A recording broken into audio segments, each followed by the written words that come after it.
पहले एक बच्चा अगर ट्यूशन जाता था तो एक टीचर सारे सब्जेक्ट पढ़ाता था। आज हर सब्जेक्ट के अलग पैसे देने पड़ते हैं। मेरी 2 बेटी हैं, हर सब्जेक्ट के अलग पैसे देने पड़ते हैं। कमाई नहीं है, कहाँ से दूंगा बताओ। ये परेशानी है, दिल्ली से कोई रोएगा नहीं। हम इंसान नहीं, अब जानवर बन के रह गए। सरकार ने हमारा पर बिल्कुल भी ध्यान नहीं दिया। जानवर बता नहीं सकते हमारे दिल से, मतलब 14 घंटे 15 घंटे गाड़ी चलाने के बाद हम अपने घर के खर्चे पूरे नहीं कर पा रहे, अपने बच्चों को ढंग से पढ़ा नहीं पा रहे। क्या हमारा हक नहीं है हिंदुस्तान पे? सिर्फ गवर्नमेंट के बच्चे पढ़ेंगे, एमपीओ के बच्चे पढ़ेंगे, विधायकों के बच्चे पढ़ेंगे, एक ड्राइवर कौन कहाँ जाएगी? कोई सोचता है हमारे बारे में? कोई नहीं सोचता। कम से कम सरकार को इतना तो सोचना चाहिए, जो बंदा 14 घंटे 15 घंटे स्टीयरिंग पे बैठ के गाड़ी चला रहा है, उसका खर्चा क्यों नहीं चल पा रहा है? कहाँ से पढ़ाएं हम अपने बच्चों को? इतनी मेहनत करके हम शाम को फीस के पैसे इकट्ठे करते हैं, इतनी मेहनत से ट्यूशनों की फीस दे रहे हैं, और उसके बाद हम बच्चों को देखते हैं तो बच्चों को भी दिल दुखता है कि हमारे बाप कमा के ला रहा है और हम फीस भर रहे हैं। और यहाँ नीट के एग्जाम में इन्होंने क्या बोलते हैं, लीक कराया, किसकी गलती है? मेरी गलती है या किसी और की गलती? सरकार की गलती है ना। इस सरकार को सोचना चाहिए कि ये क्यों हो रहा है। साथियों नमस्कार, जय भीम। मैं उमेश करुणा और आप देख रहे हैं बहुजन हलचल। साथियों, लोकतंत्र की असली ताकत जनता होती है। सरकारें आती है जाती है, लेकिन जनता के सवाल हमेशा जिंदा रहते हैं। चुनाव के समय बड़े बड़े वादे किए जाते हैं, मंचों से भाषण दिए जाते हैं, विकास के सपने दिखाए जाते हैं, लेकिन चुनाव खत्म होने के बाद आम आदमी फिर उसी सवाल के साथ खड़ा दिखाई देता है, क्या मेरी जिंदगी पहले से बेहतर हुई? आज की इस विशेष रिपोर्ट में हम किसी पार्टी का प्रचार या विरोध नहीं करेंगे। हम सिर्फ उन सवालों की बात करेंगे जो देश का आम नागरिक अपने मन में लिए घूम रहा है। क्या महंगाई पर पूरी तरह नियंत्रण पाया जा सका है? हर महीने रसोई का खर्च बढ़ता हुआ महसूस होता है। गैस सिलेंडर, दूध, सब्जियां, दालें, तेल, बिजली का बिल और बच्चों की पढ़ाई का खर्च, हर परिवार अपने बजट को संभालने की कोशिश कर रहा है। सरकार का कहना है कि कई योजनाओं के माध्यम से लोगों को राहत दी जा रही है और अर्थव्यवस्था मजबूत हो रही है। वहीं कई लोग कहते हैं कि रोजमर्रा की जिंदगी का खर्च अभी भी उनकी आय की तुलना में अधिक महसूस होता है। सवाल यही है कि आम परिवार को वास्तविक राहत कब और कैसे मिलेगी? देश का युवा पढ़ाई करता है, प्रतियोगी परीक्षाओं की तैयारी करता है, वर्षों तक मेहनत करता है, लेकिन जब भर्ती प्रक्रियाओं में देरी होती है या परीक्षाओं को लेकर विवाद सामने आते हैं, पेपर लीक होते हैं, तो युवाओं में निराशा बढ़ती है। सरकार रोजगार सृजन, कौशल विकास और निवेश के माध्यम से अवसर बढ़ाने की बात करती है। दूसरी ओर कई युवा पूछते हैं कि स्थायी और गुणवत्तापूर्ण नौकरियां कितनी उपलब्ध हो रही है। यह सवाल केवल आंकड़ों का नहीं बल्कि लाखों परिवारों के भविष्य का है। क्या हर बच्चे को गुणवत्तापूर्ण शिक्षा मिल रही है? क्या सरकारी स्कूलों और कॉलेजों की स्थिति लगातार बेहतर हो रही है? क्या उच्च शिक्षा सभी वर्गों के लिए समान रूप से सुलभ है?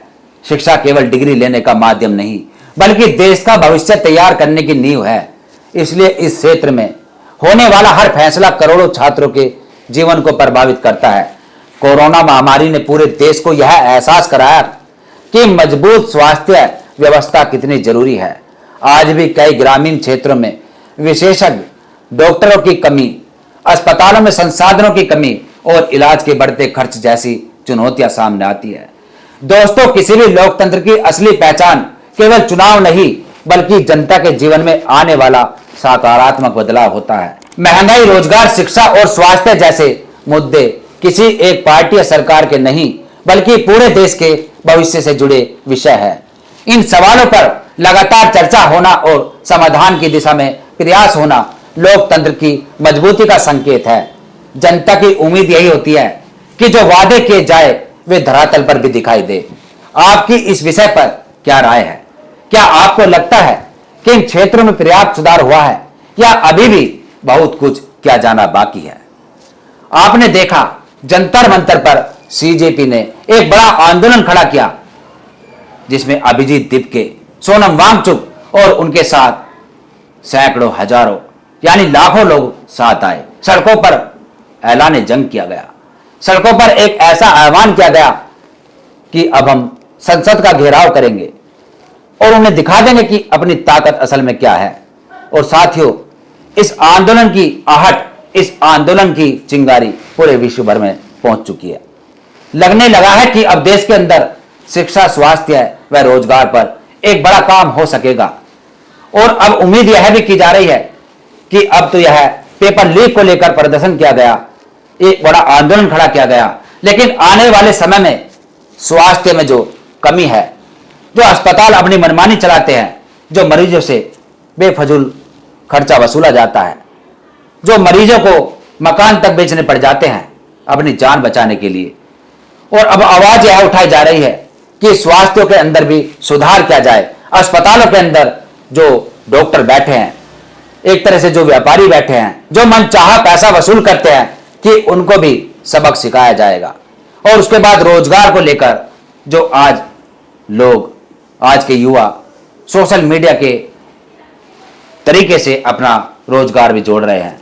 सोशल मीडिया से, इंस्टाग्राम से, फेसबुक व यूट्यूब से कुछ लोग कुछ हद तक क्रिएटर बन रहे हैं, लेकिन यह कोई रोजगार नहीं है। एक बड़ा सवाल यही है कि अब जनता करे तो क्या करे। अपनी राय हमें कमेंट्स में जरूर दे। आपको यह वीडियो कैसा लगा यह जरूर बताएं और देखते रहे बहुजन हलचल। फिर मिलेंगे एक ऐसी खबर के साथ, एक ऐसे टॉपिक के साथ।